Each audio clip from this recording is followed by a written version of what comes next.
မင်္ဂလာပါပရိသတ်ကြီးညိုဒီနေ့ဖက်ပြမှာကတော့စာရေးဆရာမကြီးကျူရဲ့မတော်တရောဆိုတဲ့ဝတ္ထုကလေးပဲဖြစ်ပါတယ်အားလုံးပဲခံစားနားဆင်ကြပါဦးရှင်မတော်တရောတခါတော့လဲကျမတို့မြန်မာယောက်ျားတွေတော်တော်စိတ်ထားမြင့်မြတ်ကြပါရဲ့ဟုရှေးရွမိသည်ကျမစိတ်တိုင်းမကြစရာအမျိုးသမီးရုပ်တွေနှင့်ပြက်ကလေးတို့ဝေါ်ရှိတို့ကိုမြင်မိသည့်အခါမျိုးမှဖြစ်တတ်သည်မြမရုပ်မြင်တန်ကြားနှင့်မြဝတီကကြော်ညာတွေကိုမြင်မိသည့်အခါမျိုးမှဖြစ်တတ်သည်ကျမတို့မြန်မာရုပ်ရှင်မင်းသမီးအချို့ကိုဟန်ပြမဲတချို့သည်ဓာတ်ပုံရိုက်ခံရင်အလို့အလျောက်ပင်မတော်မတဲ့ဟန်ပန်တွေဖြစ်ကုန်တတ်ကြလေသလားဒါတော့ကျမမသိနိုင်ပြီကျမမြင်တွေ့နေရသည့်ကိုဟန်တွေကတော့နည်းနည်းမှကြည့်မကောင်းပါအထူးသဖြင့်ထိုင်လျက်ပုံတွေဖြစ်သည်ကလထိုင်ပေါ်မှာပဲထိုင်မျက်ခင်းပေါ်မှာပဲထိုင်လိုက်သမျှကိုဟန်တွေကယောက်ျားတွေအတွက်စိတ်ရိုင်းဝင်စရာဟန်တွေကြီးဖြစ်သည်လှသလားဆိုတော့အဲ့ဒီဟန်တွေကနည်းနည်းမြမလားယောက်ျားတွေရဲ့ဆွဲဆောင်သည်ဆိုရင်လဲပြစ်ဆွဲဆောင်နိုင်မှာမဟုတ်အမှုပညာပဆွဲဆောင်မှာမဟုတ်တစ်ခွဆွဲဆောင်ခြင်းပဲဖြစ်နိုင်သည်ကျမတို့နိုင်ငံမှာဘာကြောင့်ပြက်ကတိန်တွေဝေါ်ရှိတွေဖောင်းပွားနေရတယ်လဲဟုကျမတခါတလေစဉ်းစားကြည့်မိသည်ဈေးကွက်ကောင်းလို့ပေါ့ဝယ်သူများလို့ပေါ့ဟုကျမကလွယ်ပြီးလူတိုင်းကြိုက်နေသည်ပေါ့ဒါဖြင့်ယောက်ျားတွေနဲ့မိန်းမတွေဘသူကဒီပုံတွေကိုပိုကြိုက်မှာပါလဲယောက်ျားတွေကပိုဝယ်သလားကျမမိတ်ဆွေယောက်ျားတွေကဒီပုံကိုဝယ်တာတခါမှမတွေ့ဘူးပါတခါတော့ကတော့ယောက်ျားတငယ်ချင်းတယောက်ဤအိတ်ခမ်းကိုတစွန်းတစမြင်ရတော့ကသူ့အခန်းနေရမှာ American အဆိုတော်မက်ဒေါနာဤပုံဝါရှိနှစ်ခုလားဖြက်ခနဲတွေ့လိုက်ဘူးသည်ဒါပဲဒီတော့လေဒီပြက်ကတိန်တွေကိုဘသူတွေကဝယ်နေကြပါသလဲဟုကျမစိတ်ဝင်စားသွားရလေသည်ပြက်ကတိန်ဆိုဒီမှာအများအပြားအိမ်တအိမ်ဤဧကန်းမှာနေရာပေးခံရတတ်သည်ဧကန်းမှာနေရာပေးခံရမည်ပြက်ကတိန်သည်အမှုပညာမြောက်ရမည်ဓာတ်ပုံကိုကြည့်ရင်စိတ်ချမ်းမြေ့စေရမည်ကျမတို့စီကပန်းရိုးမှပြက်ကတိန်များသည်သူတို့စီကပြက်ကတိန်များလိုပင်အမှုပညာဆန်စွာမျက်စိပတိသာဖြစ်စေသည်ကျမအကြိုက်ဆုံးမြန်မာနိုင်ငံပြက်ကတိန်မှာပန်းရိုးမှဖြစ်သည်အရှင်တုန်းကပန်းရိုးမှပြက်ကတိန်ကိုလက်ဆောင်မရလျင်ဝယ်၍အိမ်မှချိတ်ဆွဲခဲ့ပူသည်ဒုတိယအကြိုက်ဆုံးမြဝတီပြက်ကတိန်ဖြစ်ခဲ့သည်ကျမနှစ်သက်ခဲ့ပူသည့်ပြက်ကတိန်များ၌ရုပ်ရှင်မင်းသမီးပုံပါသောပြက်ကတိန်တွေလည်းရှိခဲ့ပူပါသည်ကိုအထက်ပိုင်းသုံးပုံတစ်ပုံဒါမှမဟုတ်မျက်နှာပိုင်းဓာတ်ပုံများဖြစ်သည်ကျမမှတ်မိသလောက်တော့ဓာတ်ပုံသိန်းစော်လွင်နှင့်မိတ်ကပ်မေတီခလားအဲ့ဒီလိုနာမည်မျိုးနှင့်ဓာတ်ပုံများဖြစ်သည်ရှင်ကိုအသားပေးတာတင်ကိုအသားပေးတာတခုမျှမရှိမျက်နှာပိုင်းနှင့်လယ်ပင်ပိုင်းပဲပါသည်အလင်းအမောင်မျက်နှာထားမိတ်ကပ်ဆေးရောင်အလွန်ပြေပြည့်သည့်ဓာတ်ပုံများဖြစ်သည်ယခုတော့ပြက်ကတိန်ဝဲကျင့်မရှိတော့သဖြင့်ပြက်ကတိန်တန်းတွေစီမရောက်ဖြစ်တာနှစ်ပေါင်းကြာခဲ့ပြီသွားရင်လာရင်တိုးလိုတန်းလန်းရိုက်ထားသည့်ပြက်ကတိန်များကိုမြင်ရတာကတော့တိတ်အခြေအနေမကောင်းပါကျမတငယ်ချင်းယောက်ျားလေး3-4ယောက်ကိုပြက်ကတိန်တဲကအမျိုးသမီးတွေအကြောင်းပြောပြဘူးသည်အဲ့ဒီဓာတ်ပုံတွေဟန်တွေကသူတို့၏စိတ်ကိုမြည်ခဲ့သို့ဖြစ်ပေါ်စေသလဲဟုမေးကြည့်သည်သူတို့ကျမကိုဆဲကြပါသည်ကျမတို့စီမှာသူတို့စီလောက်ညဉ့်ညမ်းမှုတွေမရှိကြလို့တော်ပါသေးရဲ့လိန်ဆိုင်ရာအသားယူအမျက်ထုတ်ခြင်းချင်းကပ်ခြင်းစမ်းသက်ခြင်းမှအစမရိမ့်မှုအထိသူတို့နိုင်ငံမှာလို့မများလို့တော်ပါသေးရဲ့မြန်မာအမျိုးသမီးတွေလုံခြုံစွာဝတ်စားဆင်ရင်မှုလဲတကြောင်ပါလိမ့်မည်မြန်မာအမျိုးသားတွေကိုချင်းသိက္ခာတည်ကြည်အောင်စ조사ထိန်းချုပ်မှုလဲတကြောင်ပါလိမ့်မည်ဘတ်စကားပေါ်မှာလမ်းပေါ်ကလူသွားစင်ကြံပေါ်မှာလိမ်မှုဆိုင်ရာညဉ့်ညမ်းသည့်အပြောဆိုဟန်အမှုရာအဖြစ်အမျိုးသမီးများအားနှောက်ယှက်သည့်ယောက်ျားတွေလည်းရှိတော့ရှိတာပေါ့လေလူနည်းစုဖြစ်သဖြင့်ကျမတို့ရှောင်ရှားလို့ရပါသည်လူနည်းစု၏မတော်တရောစိတ်ထားမျိုးလူများစုပေါ်ပေါက်လာရင်ဒုက္ခပဲဟုကျမမကြခဏကြောက်ရွံ့စိုးရိမ်မိရသည်ကျမတယောက်တည်းပဲစိုးရိမ်နေသလားမသိ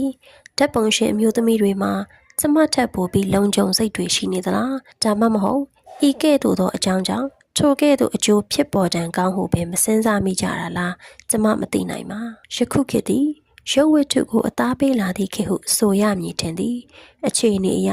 ပညာနှင့်အုံနောက်အရေးချင်းကိုလူမြင်သာအောင်ကြွားဝါလို့မရသည့်အခါရုပ်ပိုင်းဆိုင်ရာဖြစ်ဆွမှုများ၏အရေးချင်းကိုကောင်းသည့်ထက်ကောင်းအောင်စ조사လာကြပုံပေါ်ပါသည်မိန်းကလေးတွေယောက်ျားလေးတွေ၏ဝတ်စားဆင်ရင်မှုကငွေကြေးတန်ဖိုးအရာတော်တော်ကိုထိုးတက်လာ၏မိန်းမမော်ဒယ်တွေပါနေရာရခေတ်စားလာသည်အခုခေတ်ကိုမော်ဒယ်ခေတ်ဟုတချို့ကသတ်မှတ်ကြ၏ယခု2-3နှစ်အတွင်းမော်ဒယ်ယဉ်ကျေးမှုထွန်းကားလာသည်မှာလဲကျမတို့မြင်ပဲ မော်ရဲအပေါ်ထားသည့်လူကြီးမိဘ၏သဘောထားတွေပင်ပြောင်းလဲကုန်ပြီအရှင်ကကိုဟန်ပြမယ်အဖြစ်ပထမဆုရသည့်သမီး၏အောင်မြင်မှုကိုလူတဲသူတဲမှထုတ်ဖော်ကုန်ယူဖို့ရှက်ရွံ့သည့်ဖခင်များအကြောင်းခဏခဏကြားခဲ့ဘူးသည်ယခုအခါအဲ့ဒီအဖြစ်မျိုးမရှိတော့ဘူးထင်သည်ဖက်ရှင်မယ်ရီဖက်ရှင်ပြိုင်ပွဲတွေသည်အခန်းကဏ္ဍတစ်ခုဖြစ်တွင်ကျဲစွာနေရာယူလာနိုင်ပြီမော်ရဲပြိုင်ပွဲအတွက်သတ်မှတ်စံတွေကလည်းအမျိုးမျိုးဖြစ်လာသည်အရှင်တုန်းကကိုခန္ဓာအချိုးအစ်ပြေပြည့်လှပမှုကိုတိုင်းတာသောစံကတစ်မျိုးတည်းသာခါသေးရင်ကြီးအောက်ပိုင်းဖွင့်ထွားမှုဖြင့်တိုင်းတာသည်ယခုအခါပိန်ပိန်သွဲ့သွဲ့ကိုခန္ဓာများပါနေရာရလာသည်အဝတ်အစားတွေကလည်းစံအမျိုးမျိုးဖြစ်လာသည်တလောစီတုန်းကကိုခန္ဓာကိုစုထုတ်ထားသလိုချက်နေအောင်ဝတ်ပြီးမိမိခန္ဓာကိုယ်ကိုထင်းထင်းကြီးရှင်သက်ရှုမောအံ့ဩစေခဲ့ကြပါသည်ယခုအချိန်မှာပွားပွားရောင်ရောင်ပပပျော့ပျော့အီအီဆိုတော့လုံခြုံစွာနူးညံ့စွာရှင်ခုန်ရတာပေါ့လေဟုစိတ်ချလက်ချရှိသည်ကတခဏပဲတဖြည်းဖြည်းသတိထားမိလာသည်ကတော့ဝတ်စုံတွေပိုပိုပြီးပျော့ဤလားပိုပိုပြီးပါလှက်လာခြင်းဖြစ်သည်ဟိုခေတ်ကဝိုင်းပရုံမာတို့မှန်နိုင်လုံးတို့လည်းပါတာပါပဲအင်ကြီးအဖြစ်ဘောလီအထက်မှာပပလှက်လက်မြင်ရခြင်းကတမျိုးအရသာပေါ့လေယခုခေတ်မှာကလေးကကျမတို့မြန်မာမိန်းကလေးတွေဝတ်နေခဲ့သည်ကလိန်ဆွဲဆောင်မှုရှိသည့်ပြန်တမိန်တွေသုံးတောင်ဝက်မိမသားဟုဆိုရိုးစကားဖြစ်ရအောင်မယ်တကယ်ကိုသုံးတောင်မျှသာရှိသောအဝတ်ဖြင့်ကျမတို့ထမိန်ဝတ်ခဲ့ကြသည်ပြန်ထမိန်သည်အကန့်အသတ်နှင့်သာအတုံးကျခရီးရောက်၏စဉ်းစားကြည့်တော့အမလီပြန်ထမိန်ဝတ်ရတာတော်တော်ကြက်တဲတာပဲနောက်ပြီးခြေလှမ်းလို့လွယ်အောင်ဒူးစစ်စီမှာဂျိတ်ဖြင့်တွေ့ချိတ်ထားလျင်လမ်းလျှောက်သည့်အခါခြေသလုံးသားပွပွဟာမမြင်ချင်းအဆုံးဖြစ်လိမ့်မည်ခြေသလုံးဖုံးရန်ချိတ်ကိုခြေသလုံးထိဆင်းပြီးတွေ့ချိတ်ထားပြန်တော့လမ်းလျှောက်သည့်အခါတုံနေဖြစ်မည်ခြေတလန်းကိုဂရေတသန်းတန်အောင်နှေးကွေးစွာစိတ်စိတ်လှမ်းနေရမည်ပြန်ထမိန်မကောင်းသောပြစ်ချံနောက်တစ်ခုမှာအမျိုးသမီး၏ခါအောက်ပိုင်းရှေ့ပိုင်းမြင်ကွင်းကိုအဝတ်စနှစ်ထပ်ဖြင့်သာကာကွယ်ပေးနိုင်ခြင်းဖြစ်သည်ဘယ်မှညာသို့ပတ်သောအပေါ်လွှာတစ်ထက်ဒါပဲဟိုတုန်းကပိုးတယ်တွေကလည်းအပါသားမဟုတ်လားမပြတ်အပ်သည့်အရာဤအရေးအကြောင်းတို့ကိုသိပ်ဖုံးကွယ်ပေးနိုင်မည်မထင်ပါနောက်ပိုင်းမှာကွင်းထမိန်တွေဝစ်လာကြသည်ကွင်းထမိန်ဤကောင်းကျိုးတွေကြောင့်ဖြစ်သည်ခြေလန်းရတာလွယ်ကူသည်ခြေလန်းတော်တော်ကျဲလို့လျင်ထမိန်အထက်ဆကိုစုလုံးပြီးခြေသလုံးပေါ်အောင်တွတ်တွတ်ဝတ်နိုင်သေး၏ရှေ့ချင်းလျင်အထက်စင်ပိုင်းကိုဖြန့်ပြီးခြေမျက်စိဖုံးအောင်ဝတ်နိုင်သေး၏ကွင်းထမိန်ဤကျမအကြိုက်ဆုံးအချက်မှာခါအောက်ပိုင်းရှေ့မြင်ကွင်းကိုတော်တော်လုံးကျော်အောင်ဖုံးပေးနိုင်ခြင်းပင်ဖြစ်သည်စကတ်မှာကအဝတ်စတလွားရဲသာဖုံးထားသည်စကတ်ထမိန်မှာရှေးခေတ်ကပြန်ထမိန်မှာအောက်လွှာနှင့်အပေါ်လွှာဟုနှစ်ထပ်ဖြင့်သာဖုံးထားသည်ကွင်းမှာကသုံးထပ်ဘယ်မှညာသို့ပတ်ယူသောအောက်လွှာတစ်ထပ်ညာမှဘယ်သို့ယူ၍ချိတ်သောအပေါ်လွှာကနှစ်ထပ်မဟုတ်လားအားလုံးသုံးထပ်ပေါ့ဘလောက်လုံခြုံလိုက်ပါသလဲယခုတလုံးမိန်းကလေးတွေပပလက်လက်ပျော့ပျော့အီအဝတ်စားများကိုခေါင်းဝင်ဖြောင်းဖြောင်းအရှိကလေးတွေစကတ်ကလေးတွေချုပ်ဝင်နေတာမြင်ရသည်အဝတ်အစင်ကလေးတွေလှပါရဲ့စမ်းပါရဲ့တခါအဝတ်ကပါလို့လားချုပ်တဲ့သူကအချိုးမကျလို့လားကိုခန္ဓာကိုယ်ကထင်ရှားနေလို့လားမသိရှေ့မြင်ကွင်းကတိတ်မလှပါတာတွေကျမကြုံရမြင်ရသည်လိန်ဆွဲဆောင်မှုတော့ဖြစ်เสียမဟုတ်ဟားเสียပဲဖြစ်မည်ထင်သည်ကျမကမိန်းကလေးတွေနဲ့ပတ်သက်ပြီးနည်းနည်းမျှပြောစရာအကွက်မဖြစ်စေခြင်းလို့လားမသိမြင်လို့တော့တိတ်မကောင်းတာအမှန်ပါပဲအပေါ်ကတီရှပ်ပွားပွားရှည်ရှည်ကြီးတွေဖုံးပြီးဝတ်ထားတာမြင်ရရင်ကျမစိတ်ချမ်းသာရလေသည်ကျမတို့စီမှာသူတို့နိုင်ငံတွေမှာလို့လုပ်ငန်းခွင်မှာလိန်အမျက်ထုတ်ခံရခြင်းတိတ်မရှိဘူးထင်သည်တိတ်မကြားရဘူးဆိုတော့တိတ်မရှိလို့ဖြစ်မှာပေါ့နော်သူတို့စီမှာတော့အလုတ်ရှင်ကအလုတ်သမားကိုအသားယူတာအမျက်ထုတ်တာဆက်စော့တာမြူဆွဲဖျားယောင်းတာခဏကြားရဘူးသည်တရားရုံးတွေမှာအဲ့ဒီလိုအမှုတွေအများကြီးပဲဟုပြောပြပါသည်ကျမတို့စီကအစိုးရရုံးတွေပုဂ္ဂလိကရုံးတွေမှာအဲ့ဒီမတော်တရောအဖြစ်တွေအသိအတန်မထွက်လာပြီကျမတို့မိန်းမတွေကသူတို့စီကမိန်းမတွေထပ်ပို့ပြီးအနေအထိုင်ထိန်ချုပ်လို့လားကျမတို့စီကယောက်ျားတွေကသူတို့ထပ်ပို့ပြီးကိုချင်းသိက္ခာကိုတန်မိုးထားကြလို့လားသို့မဟုတ်အမှုကိုရဲတိုင်လောက်အောင်တတိမရှိကြလို့လားအကြောင်းတော့အမျိုးမျိုးရှိမှာပေါ့လေအထဲကျုပ်စိတ်ယုံကအလုတ်သမားလေးတွေစီကမကျင်တဲ့အတန်မျိုးတွေတော့ကျမတခါကြားရဘူးပါရဲ့ဒါကရာဂိုင်နှုံးနဲ့ရှင်ကြည့်တော့သိမ့်မရှိပါဒါကလည်းတချို့ကလုပ်ငန်းခွင်မှာအဆင်မပြေမှာဆိုလို့အလုပ်လက်မဲ့ဖြစ်မှာဆိုလို့အရှက်ကွဲမှာဆိုလို့တဲကြီးခံမျိုးသိမ့်နေခဲ့သည့်အမှုတွေဘလောက်များမှန်းမသိဘတ်စကားပေါ်မှာမတော်တရောထိတွေ့မှုတွေဖြစ်အမျိုးသမီးတွေအမျက်ထုတ်ခံနေကြရတာလဲအရေးအတွက်တော့မနှဲလာပါ သူတို့တိုင်တာတွေလည်းတခါမှကျမမကြုံဘူးမကြားဘူးပါ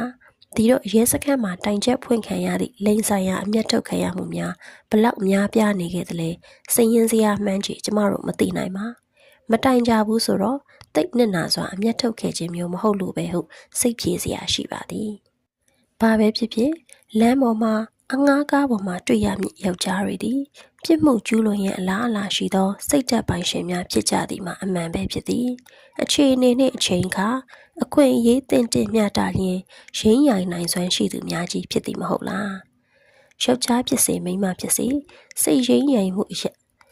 ယောက်ျားဖြစ်စေမိန်းမဖြစ်စေစိတ်ရင်းရိုင်မှုအလားအလာသိမ့်မကွာပေမဲ့ခန္ဓာဗေဒနှင့်ဇီဝရုပ်တိဆောက်ပုံဇီဝကမ္မသဘောတရားအရာယောက်ျားဤစိတ်ရင်းရိုင်မှုကပို၍လျင်မြန်သည်ဆိုတာမိန်းကလေးတွေသဘောပေါက်ထားတဲ့သည်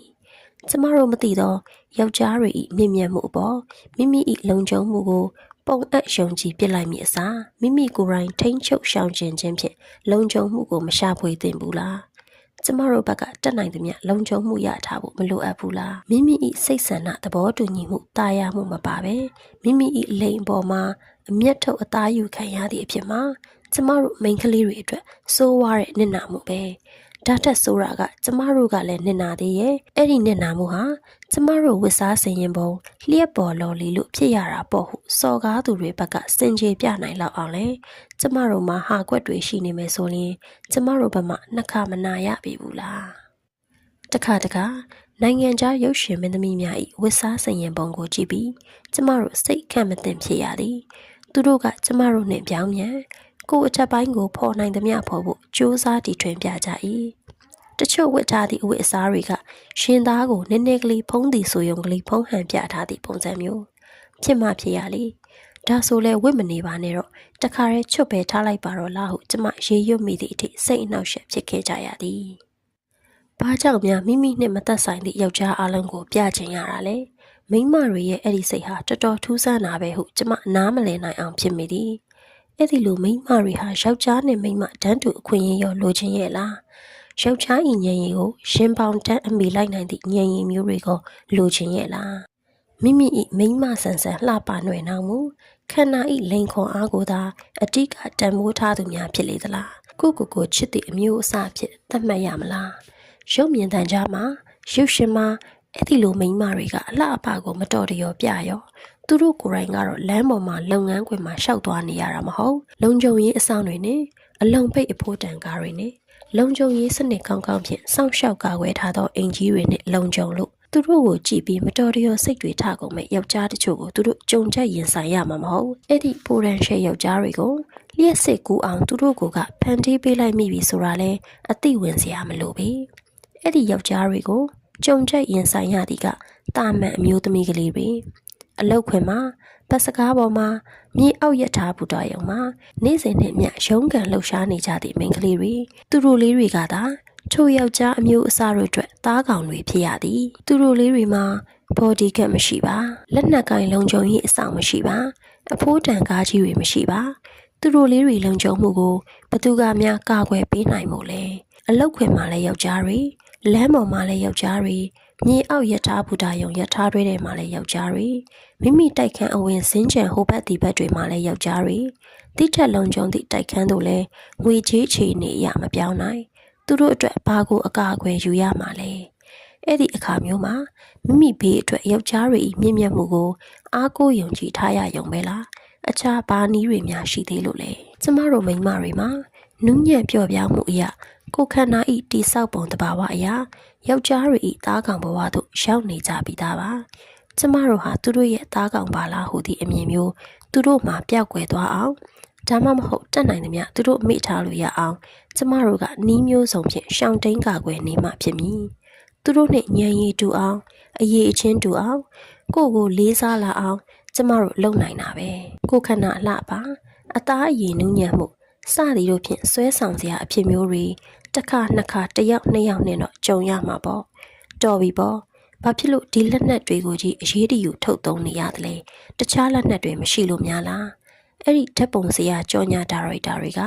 ယောက်ျားတွေကြီးပဲမို့ယောက်ျားတွေရဲ့အကြိုက်ကိုတိတက်စွာဖြည့်ဆည်းပေးနေကြတာလားကျမဦးချောင်စဉ်းစားကြည့်လိုက်တိုင်းအုံနောက်တွေခြောက်ချသွားသည်တေးကြတာတစ်ခုကတော့ ကျမတယောက်တည်းအတွေးတွေခေါင်နေခြင်းဖြစ်ရမည်ကမ္ဘာလောကကြီးကတော့တာယာလို့လှပလို့ယောက်ျားတွေနဲ့မိန်းမတွေလည်းအပေးအယူတွေမျှလို့အနုပညာဖန်တီးသူနှင့်ခံစားသူပြေလည်လို့အားလုံးချောမွေ့လျက်ရှိသည်သင်ဘဝအောင်မြင်ရေးအမှတ်30 1999ခုနှစ်ထုတ်မဂ္ဂဇင်းမှာဂျူးရဲ့မတော်တရောဆောင်းပါးဖြစ်ပါတယ်